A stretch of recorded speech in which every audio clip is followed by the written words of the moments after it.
নাগরিক সংবাদে স্বাগত। আপনাদের সঙ্গে আছি আমি আনোয়ার হোসেন। শুনছিলেন সংবাদ শিরোনাম, এবার জানিয়ে দেব বিস্তারিত। দেশে আনুষ্ঠানিকভাবে যাত্রা শুরু করলো জাতিসংঘের মানবাধিকার বিষয়ক হাই কমিশনারের কার্যালয়। ৩ বছরের জন্য এক চুক্তি স্বাক্ষরের মধ্য দিয়ে শুরু হলো এই কার্যক্রম। ভুক্তভোগীর ন্যায় বিচারের পথ সুগম হয়েছে বলছেন মানবাধিকার বিশেষজ্ঞরা। অলিউল রনির রিপোর্ট।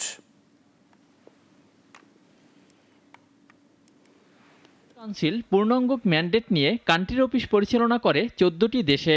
এবার সেই তালিকায় যোগ হলো বাংলাদেশের নাম। জেনেভা থেকে জাতিসংঘের মানবাধিকার বিষয়ক হাই কমিশনের দপ্তর আজ এক বিজ্ঞপ্তিতে এ তথ্য জানান। বাংলাদেশের পক্ষে পররাষ্ট্র সচিব আসাদ আল সিয়াম এবং জাতিসংঘের মানবাধিকার বিষয়ক হাই কমিশনার ফলকার তুর এ সমঝোতা স্মারকে সই করেন।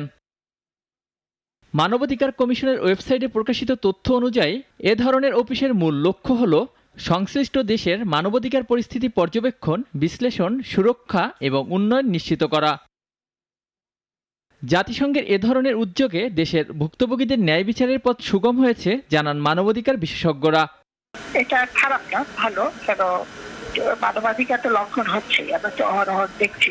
কেউ যদি কোনো তথ্য দিতে চায়, বলা হবে যে তারা আমাদের বিরুদ্ধে বলা হচ্ছে, এটা অতিরঞ্জিত করা হচ্ছে। তো সেটা একটা নিরপেক্ষ একটা অফিস থাকুক। তবে শুধু জাতিসংঘের মানবাধিকার বিষয়ক হাই কমিশনের কার্যালয় স্থাপন করে মানবাধিকার নিশ্চিত করা যাবে না। এজন্য দরকার মানবাধিকার কমিশনের নীতির যথাযথ বাস্তবায়ন। অধিকারের যে সকল সনদ আমরা সই করেছি, যে সেগুলো যেন আবার কার্যকরিতা হয়। Burkina Faso, Cambodia, Colombia, Guatemala, Guinea, Honduras, Liberia, Mexico, Niger, ফিলিস্তিন, সিরিয়া সহ 14টি দেশে চালু রয়েছে মানবাধিকার বিষয়ক হাই কমিশনের কার্যালয়। অলিউল রনি, নাগরিক, ঢাকা। হামলা করে আন্দোলন দমানো যাবে না মন্তব্য করেছেন এনসিপির আহ্বায়ক নাহিদ ইসলাম। তিনি বলেন, জুলাই গণহত্যার নির্দেশদাতা দিল্লিতে বসে আছে, তাকে বিচারের আওতায় আনতে হবে। মুন্সিগঞ্জের পথসভা থেকে এমন মন্তব্য এনসিপি নেতাদের। এই সময় নাহিদ বলেন, গোপালগঞ্জে সংঘর্ষ ও নিহতের দায় সরকার ও প্রশাসনকে নিতে হবে। দোষীদের গ্রেপ্তার না করলে আবার গোপালগঞ্জে পদযাত্রা করবে দলটি। সকাল থেকেই উৎসবের আবহ, খণ্ড খণ্ড মিছিল, পোস্টারে পোস্টারে ঠাসা মুন্সিগঞ্জ শহরের রাস্তা। দেশ গড়তে জুলাই পদযাত্রার 18তম দিনে কৃষি ব্যাংক মোড়ে জমায়েত হন এনসিপির নেতাকর্মীরা। কেন্দ্রীয় নেতৃত্বের উপস্থিতিতে দেখা যায় উচ্ছ্বাস। বেলা গড়াতেই মঞ্চে ওঠেন দলের কেন্দ্রীয় নেতারা বলেন, জুলাই, বিডিআর কিংবা শাপলা গণহত্যার নির্দেশদাতা বসে আছেন দিল্লিতে। বসে থাকা হাসিনাকে এই বাংলাদেশে এনে বিচারের আওতায় নিয়ে আসতে হবে। সবাইকে ঐক্যবদ্ধভাবে পরবর্তী বাংলাদেশ বিনির্মাণে আমাদের একসাথে কাজ করতে হবে। আমরা যে সংস্কার চাচ্ছি, এই সংস্কার নির্দিষ্ট কোনো দলের পক্ষেও নয়, নির্দিষ্ট কোনো দলের বিপক্ষেও নয়। এনসিপি নেতারা বলেন, মুজিববাদ বিরোধী লড়াই চালিয়ে যেতে হবে সংগঠিতভাবে। সামনে আরও একটি লড়াই আসছে, উল্লেখ করে সেই লড়াইয়ের প্রস্তুতির কথা বলেন দলটির আহ্বায়ক। আমরা জানি সামনে আমাদের আরেকটি লড়াই আসতেছে, আমরা সেই লড়াইয়ের প্রস্তুতি নিচ্ছি। আমরা জানি আমাদের লড়াই অনেক ফ্রন্টে করতে হবে। প্রচলিত নির্বাচন ব্যবস্থা বাতিল করে গ্রহণযোগ্য নতুন কাঠামো, বিচারহীনতার অবসান আর জুলাই সনদ বাস্তবায়নের দাবিতে এনসিপির এই কর্মসূচি। মুন্সিগঞ্জের পথসভা শেষে বিকেলে নারায়ণগঞ্জে প্রবেশ করে কেন্দ্রীয় নেতারা। জিহাদুল ইসলাম, নাগরিক। বেলা 11টা থেকে 3 ঘন্টার বিরতি দিয়ে গোপালগঞ্জে দ্বিতীয় দিনের মতো চলছে কারফিউ। এদিকে পুলিশের উপর হামলা, গাড়ি ভাঙচুর ও আগুনের ঘটনায় 475 জনকে আসামি করে মামলা হয়েছে। এখন পর্যন্ত আটক শতাধিক। আর ঢাকা বিভাগীয় কমিশনার জানিয়েছেন, দুষ্কৃতিকারীদের গ্রেফতারে সাঁড়াশি অভিযান চালানো হবে। আশিক জামান ওফির পাঠানো তথ্য ও চিত্রে ডেস্ক রিপোর্ট। গেল বুধবার গোপালগঞ্জে এনসিপির পদযাত্রাকে কেন্দ্র করে রক্তক্ষয়ী সংঘর্ষের পর দ্বিতীয় দিনের মতো আজও চলছে কারফিউ। শহরের গুরুত্বপূর্ণ পয়েন্টে আইনশৃঙ্খলা বাহিনী উপস্থিত ছিল চোখে পড়ার মতো। এদিকে কারফিউ উপেক্ষা করেও বাইরে বের হয়েছে সাধারণ মানুষ, কেউ জীবিকার তাগিদে, কেউ বা জরুরি প্রয়োজনে। টানা কারফিউ জারিতে জনজীবনে নেমে এসেছে ভোগান্তি। গরিব মানুষ, আমার 2 সন্তান আছে, তাদের মুখে খাবার দিতে হবে, নিজের পেট চালাতে হবে, বাসা ভাড়া থাকি, আর না বেরোয় কই যাবে কোন। কারফিউ উপেক্ষা করে বের হওয়ার কারণই হচ্ছে যে আমরা নিত্য প্রয়োজনীয় যে কাজগুলো আমাদের দরকার, সেই জন্য মূলত বের হওয়া। ভাই রিক্সা নিয়ে তো বাইরে হতে পারতেছি না, কিভাবে ইনকাম যে করবো, ইনকামও করতে যাচ্ছে না। ওরা খালি কয় ভাই কাজ না থাকলেই চলে যাও, আর আমরা চালাই রিক্সা, কিভাবে কাজ করবো, কারণ অন্য কাজ তো করতে পারি না। এই যে মনে করেন এখন বাজারে যাইতে পারি না, টাকা পয়সা নাই, ব্যবসা বাণিজ্য করতে পারি না, এখন আমরা খাবো কি, বউ বসা নিয়ে বাঁচবো কিভাবে বলে। এনসিপির পদযাত্রাকে কেন্দ্র করে সদর উপজেলা উলপুরে পুলিশের উপর হামলা, গাড়ি ভাঙচুর ও আগুনের ঘটনায় 475 জনকে আসামি করে মামলা হয়েছে, আটক হয়েছে শতাধিক। এদিকে জেলার পরিস্থিতি নিয়ে সার্বিক বিষয়ে সাংবাদিকদের সাথে কথা বলেছেন ঢাকা বিভাগীয় কমিশনার শরীফুদ্দীন আহমেদ চৌধুরী। তিনি জানান, দুষ্কৃতিকারীদের গ্রেপ্তারে সাঁড়াশি অভিযান চালানো হবে। সাধারণ মানুষ যারা আছেন তাদেরকে আমরা আশ্বস্ত করতে চাই, তাদের আতঙ্কিত হওয়ার বা ভয় পাওয়ার কোনো কারণ নেই।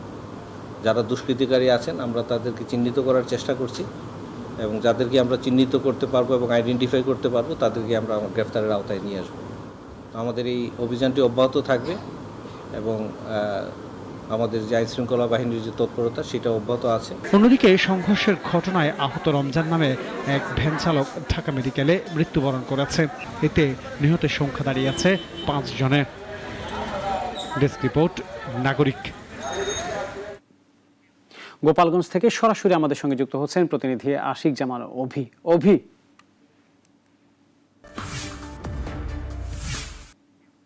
অভি, গোপালগঞ্জ এখন কি পরিস্থিতি? কারফিউর কি মানুষজন কি বের হচ্ছে? তারা কি ধরনের সংকটে পড়ছেন? ধন্যবাদ আপনাকে। পরিস্থিতি যদি একটু বলি যে একদমই থমথমে অবস্থা বিরাজ করছে এখনো, জনমনে খুব আতঙ্ক বিরাজ করছে। এছাড়াও অনেক এলাকায় গ্রেফতার আতঙ্কে পুরুষ শূন্য হয়ে পড়েছে বলে আমরা দেখেছি। আর কারফিউর কথা যদি আমি একটু বলি, সেটি হচ্ছে যে গতকাল সন্ধ্যা 6টা থেকে আজ সন্ধ্যা 6টা পর্যন্ত মাঝে 3 ঘন্টা বিরতি ছিল। তো এই টানা 21 ঘন্টার কারফিউতে আসলে সাধারণ মানুষের জনমনে আসলে খুব ভোগান্তি নেমে এসেছে। সেটি হচ্ছে যে বাসা থেকে অনেকেই বের হতে পারছেন না, জরুরি প্রয়োজন ছাড়া। আর জেলা শহরে আসলে অনেকেই ভোগান্তির শিকার হচ্ছেন, পাশাপাশি হচ্ছে যে যারা বের হচ্ছেন তারা সকলেই জীবিকার তাগিদে, অর্থাৎ যারা খেটে খাওয়া মানুষ রয়েছে, ভ্যান চালক, রিক্সা চালক, এছাড়াও যারা দিনমজুর রয়েছে তারা বের হচ্ছে। আর যারা অন্য পেশার মানুষ রয়েছে তারা বাসা থেকে বের হলেই আইন শৃঙ্খলা বাহিনীর যে চেকপোস্ট গুলো আছে সেখানে তাদের চেক করা হচ্ছে, যার ফলে কিন্তু কিছুটা ভোগান্তি তাদের পোহাতে হচ্ছে। আমরা শহরের বিভিন্ন এলাকায় ঘুরেছি, বিভিন্ন এলাকায় দেখেছি যে সকল গুরুত্বপূর্ণ পয়েন্ট রয়েছে সে সকল গুরুত্বপূর্ণ পয়েন্টে চেকপোস্ট বসিয়েছে পুলিশ। সেখানে যারা সাধারণ মানুষ জেলা শহরের বাইরে থেকে যারা জেলা শহরে আসতে যাচ্ছে তাদের চেক করা হচ্ছে। এর পাশাপাশি হচ্ছে আমি আরেকটু জানিয়ে রাখতে চাই যে পুলিশ, সেনাবাহিনী, বিজিবির পাশাপাশি আজ যে নদীপথ রয়েছে, গোপালগঞ্জের যে নদীপথ রয়েছে মধুমতি নদী, সেই নদীতে কিন্তু আজ কোস্ট গার্ড তাদের চেকপোস্ট বসিয়েছে। আপনি তো পুলিশের কথা বলছেন, চেকপোস্টের কথা বলছেন, সেখানে হচ্ছে পুলিশের অভিযানের কথা বলছিলেন আপনি। এ পর্যন্ত আসলে কি পরিমাণ গ্রেপ্তার হয়েছে বা সাধারণ মানুষ কি গ্রেপ্তার হচ্ছে, না আসলে হামলাকারীদেরকে চিহ্নিত করে গ্রেপ্তার করা হচ্ছে? আনোয়ার, এত বড় একটি ঘটনা আসলে যেহেতু ঘটেছে, সেক্ষেত্রে আসলে পুলিশ কিন্তু সবাইকে এখনো চিহ্নিত করতে পারেনি। হাতে গোনা কিছু মানুষকে চিহ্নিত করা গেছে। আজও কিন্তু একটা মামলা হয়েছে। মামলাটা হচ্ছে যে গোপালগঞ্জ গত বুধবারে যে গোপালগঞ্জ সদর উপজেলায় পুলিশের গাড়িতে যে হামলাটি হয়েছিল, সেই হামলার প্রেক্ষিতে আজকে সেই হামলার ঘটনায় আজকে পুলিশ বাদী হয়ে মামলা করেছে 475 জনের নামে। তবে বিভিন্ন এলাকায় ঘুরে সাধারণ মানুষের সঙ্গে কথা বলে যেটা জানা গেছে যে অনেকেই আসলে সেদিন সংঘর্ষের সাথে জড়িত ছিল না, তারপরেও তারা আসলে গ্রেফতার হচ্ছে, এমন অভিযোগ কিন্তু আমাদের কাছে আসছে বলে আমরা জেনেছি, শুনেছি। পাশাপাশি হচ্ছে যে পুলিশ প্রতিদিনই গত রাতেও বিভিন্ন এলাকায় অভিযান চালিয়েছে। সেখান থেকে এখন পর্যন্ত 5 উপজেলায়, অর্থাৎ গোপালগঞ্জে যে 5টি উপজেলা রয়েছে, সে 5টি উপজেলায় প্রায় শতাধিক আসামি আটক করা হয়েছে। তাদের আদালতের মাধ্যমে কারাগারেও পাঠানো হয়েছে। তো এখন পর্যন্ত যদি বলি যে পুলিশ যে শুধুমাত্র যে যারা সংঘর্ষের সঙ্গে জড়িত ছিল যে তাদের গ্রেফতার করছে এমনটি না, অভিযোগ আছে যে গ্রেফতার যারা সংঘর্ষে ছিল না বা দিনমজুর রয়েছে তাদেরও আসলে গ্রেফতার করা হচ্ছে বলে এমন অভিযোগ আসছে। তো আনোয়ার, আমি যদি একটু জানাই যে এই গ্রেফতার আতঙ্কের কারণে কিন্তু অনেক এলাকায় পুলিশ শূন্য হয়েছে, আমরা দেখেছি বেশ কিছু এলাকায় দেখেছি পুলিশ শূন্য হয়ে পড়েছে। তো সব মিলিয়ে যদি বলি যে এখনো জেলা শহরে থমথমে অবস্থা বিরাজ করছে এবং সাধারণ যে মানুষ রয়েছে তাদের মধ্যে কিন্তু এক প্রকার আতঙ্ক বিরাজ করছে, গ্রেফতার আতঙ্ক বিরাজ করছে। এছাড়াও যে চেকপোস্ট গুলা রয়েছে সেই চেকপোস্টে কিন্তু তল্লাশি চালানো হচ্ছে, সেখান থেকেও কিন্তু গ্রেফতার করার কথা আমরা শুনেছি। আনোয়ার। জি অভি, আপনাকে ধন্যবাদ। গত সপ্তাহে যে কাঁচামরিচ বিক্রি হয়েছে 350 টাকা কেজিতে, এখন দাম নেমেছে 250-তে। তবে মরিচের ঝাল কমলেও স্বস্তি মিলছে না বাজারে। সপ্তাহ ব্যবধানে চাল ও সবজির দাম বেড়েছে, ব্রয়লার ও সোনালী মুরগির দামও বাড়তি। বিস্তারিত জানাচ্ছেন মনিয়া জ্যোতি। বাজারে একসঙ্গে বেড়েছে চাল ও সবজির দাম। খুচরায় মিনিকেট চাল প্রতি কেজি 75 থেকে 80 টাকা, যা আগে ছিল 65। একইভাবে লাল শাক, পুঁই, লাউ, পটল, করলা সহ বেশিরভাগ সবজির দাম বেড়েছে কেজিতে 10 থেকে 20 টাকা পর্যন্ত। বাজারে এসে ক্ষোভ ছাড়ছেন ক্রেতারা। কাঁচা মরিচের দাম কমলেও অন্য সব কিছুর দাম বাড়ায় তাদের মুখে হাসি নেই। কেউ কেউ বলছেন এক সপ্তাহে এক জিনিসের দাম কমলেও 3 জিনিসের বাড়তি দাম নেই। মানে এই বাজারের আসলে এক এক জায়গায় এক এক দাম। তা যেটা ঘুরে দেখলাম কেউ বাজার করলাম, তাতে বর্ষার কারণে ব্যবসায়ীরা বলছে যে এই বর্ষার কারণেই হচ্ছে গিয়ে সবজির দামটা একটু বেড়েছে 10 থেকে 5 টাকা প্রতি কেজিতে। কিছু দাম কমছে, কিছু দাম বাড়তেছে। আলুর দামটা এখন কম আছে, তারপর পেঁয়াজটা কম আছে 60 টাকা মোটামুটি।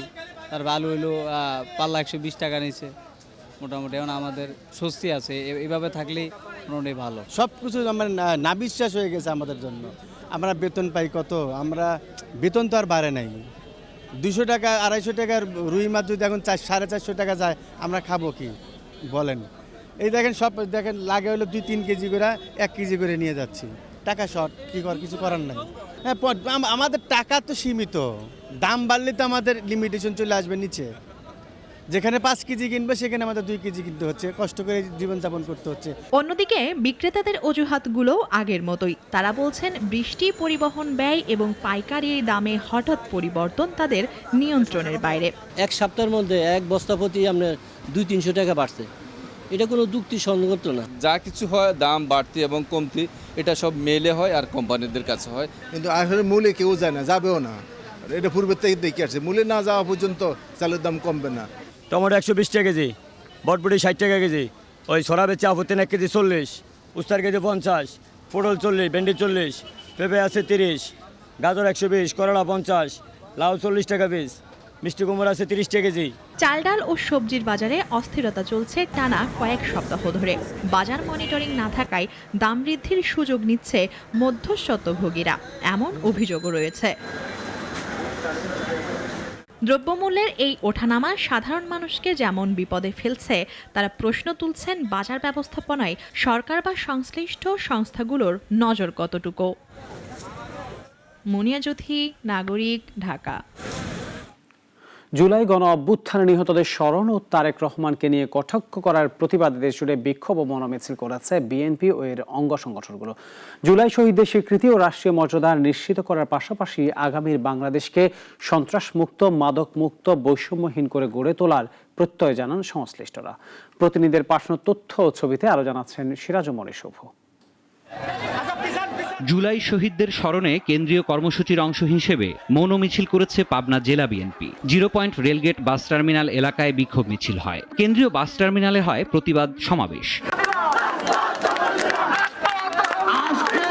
নাটোরেও জেলা বিএনপির আয়োজনে মৌন মিছিল হয়েছে। শহরের আলাইপুর থেকে জেলা বিএনপির আয়োজনে মিছিল বের হয়।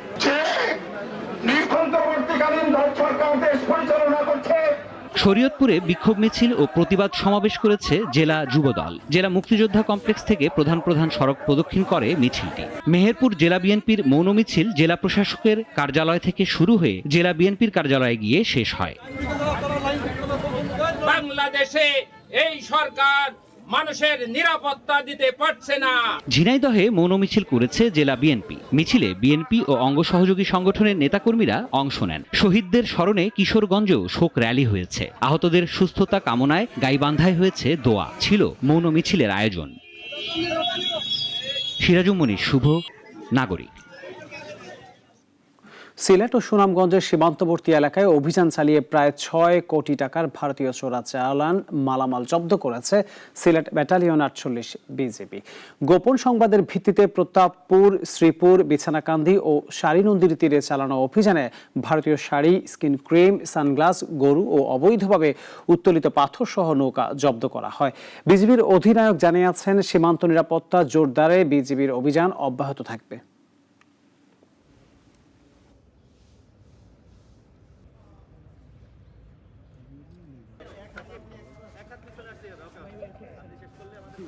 আমাদের তৎপরতা, আমাদের গোয়েন্দা নজরদারি এবং আমরা আমাদের টহল কার্যক্রমটাকে বৃদ্ধি করেছি। আমি মনে করি এটার জন্যই আমাদের এখন এই চোরাচালানি পণ্য আছে। নারায়ণগঞ্জ শহরের চাষারায় সিটি কর্পোরেশনের হকার্স মার্কেটে ভয়াবহ অগ্নিকাণ্ডে পুড়ে গেছে অন্তত 30টি দোকান। সকাল 6টার দিকে আগুনের সূত্রপাত হয় একটি দোকান থেকে, দ্রুতই ছড়িয়ে পড়ে পুরো মার্কেটে। খবর পেয়ে ফায়ার সার্ভিসের 4টি ইউনিট 2.5 ঘন্টা চেষ্টার পর আগুন নিয়ন্ত্রণে আনে। দোকানগুলোতে তৈরি পোশাক বিক্রি হতো। ফায়ার সার্ভিস জানিয়েছে, আগুনের উৎস ও ক্ষয়ক্ষতির পরিমাণ তদন্ত সাপেক্ষে জানানো হবে।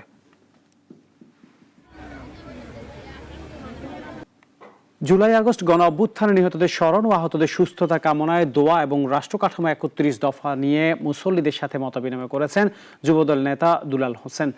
জুমার পর রূপগঞ্জের বাগবের এলাকায় স্থানীয় নেতাকর্মীদের নিয়ে এই কর্মসূচি পালন করেন তিনি। সাংবাদিকদের জানান, ফ্যাসিবাদ থেকে দেশকে মুক্ত করতে তারেক রহমানের ডাকে আন্দোলনে যারা শহীদ হয়েছেন তাদের স্মরণেই এই আয়োজন। মুসল্লিদের উদ্দেশ্যে বিএনপির পরিকল্পনা তুলে ধরার কাজ চলছে বলেও জানান তিনি। মার্কিন পররাষ্ট্রমন্ত্রী মার্কো রুবিও বিদেশে হওয়া নির্বাচনের স্বচ্ছতা বা নিরপেক্ষতা নিয়ে কোনো মন্তব্য না করতে বিশ্বব্যাপী যুক্তরাষ্ট্রের কূটনীতিবিদদের নির্দেশ দিয়েছেন। সব কূটনীতিককে পাঠানো পররাষ্ট্র মন্ত্রণালয়ের অভ্যন্তরীণ যে তার বার্তায় এই নির্দেশ দেওয়া হয়েছে। বিশ্বজুড়ে অবাধ ও স্বচ্ছ নির্বাচনের প্রসারে যুক্তরাষ্ট্রের দীর্ঘদিন ধরে কাজ করে আসছিল। এই নির্দেশের মাধ্যমে বর্তমান প্রশাসন ওয়াশিংটনকে সে অবস্থান থেকে সরিয়ে নিল। এই নির্দেশে বলা হয়েছে, কোনো নির্বাচনের সঙ্গে যুক্তরাষ্ট্রের পররাষ্ট্রনীতি বিষয়ক সুস্পষ্ট ও জোরালো স্বার্থ না থাকলে মন্ত্রণালয় আর ওয়াশিংটন থেকে নির্বাচন সংক্রান্ত কোনো বিবৃতি বা সোশ্যাল মিডিয়া পোস্ট ইস্যু করবে না।